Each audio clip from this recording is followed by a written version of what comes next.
অন্য ধর্মের প্রতি সব সময় ইসলাম সহনশীল, টলারেন্স। যদি আপনি দেখতে চান ইসলামের নবী বিশ্ব নবীর দিকে তাকান। আমরা তো সংখ্যালঘুদের রাইটস প্রোটেক্ট করার জন্য কত আইন বানাই, কত বৈঠক করি, কত সংবাদ সম্মেলন করি। বিষ্ণু সাল্লাল্লাহু আলাইহি ওয়াসাল্লাম সংখ্যালঘুদের রাইটস এর ব্যাপারে, অধিকারের ব্যাপারে যে কথা বলেছেন, শুনলে আপনি অবাক হয়ে যাবেন। আপনি নামাজি, আপনি মুসল্লি, আপনি হাজী সাহেব, তাহাজ্জুদ পড়তে পড়তে কপালে দাগ ফেলে দিছেন।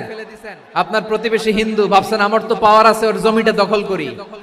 খবরদার, বিশ্বনবী বলেন কোন সংখ্যালঘুর উপর যদি কেউ আক্রমণ করে, তার প্রাপ্য তাকে না দিয়ে যদি তাকে ঠকায়, তার উপর জুলুম করে, তার সম্পদ যদি কেড়ে নেয়, আমি নবী, তুমি মুসলিম হইতে পারো, মুসল্লি হইতে পারো, তার পক্ষে তোমার বিপক্ষে আল্লাহর দরবারে বাদী হয়ে দাঁড়াবো।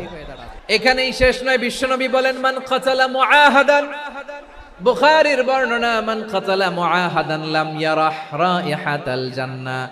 অন্যায় ভাবে কোন মুসলিম যদি কোন সংখ্যালঘুরে হত্যা করে, জান্নাতে যাওয়া তো দূরের কথা, ওই মুসলিম জান্নাতের ঘ্রাণও পাবে না। যে আল্লাহ বিশ্বাস করে আর আখিরাতে বিশ্বাস করে, সেজন্য প্রতিবেশীর সাথে ভালো আচরণ করে। প্রতিবেশী আস্তিক হোক নাস্তিক হোক, প্রতিবেশী মুমিন হোক মুশরিক হোক, প্রতিবেশী হইলেই তার সাথে ভালো আচরণের দরকার আছে না নাই?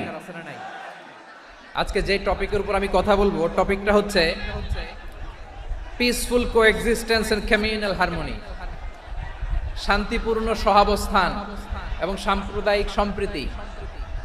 আমাদের বাংলাদেশে সাম্প্রদায়িক সম্প্রীতি আছে না নাই? আবহমান কাল থেকে আমরা মুসলিম, হিন্দু, বৌদ্ধ, খ্রিস্টান, পাহাড়ি, নৃগোষ্ঠী মিলেমিশে একাকার, আমরা সবাই মিলে বাংলাদেশ। আমাদের পারস্পরিক সম্প্রীতি, ভালোবাসা, সৌহার্দ্যপূর্ণ আচরণ, বোঝাপড়া, এটা বেশ মজবুত। তবে মাঝে মাঝে আমাদের এই সম্প্রীতির ভেতরে অনেকে ফাটল ধরাতে চায়। আমরা যে সুখে আছি, শান্তিতে আছে, এটা অনেকের ভালো লাগে না। আমাদের মধ্যে সাম্প্রদায়িক সম্প্রীতি, সৌহার্দ্যপূর্ণ আচরণ, ভালোবাসা, এটা আবহমান কাল ধরে আছে। তার প্রমাণ, আমরা তাফসিরুল মাহফিলের আয়োজন করলে আমাদের হিন্দু ভাইরা ডিস্টার্ব করে না, ঠিক কিনা? এবং আমি যদি বলি হাত তোলেন, হিন্দু ধর্মের কারা কারা এসেছেন, কত শত কত হাজার যে হাত উঠবে, আপনি অবাক হয়ে যাবেন। আমি চাচ্ছি না হাত উঠাতে।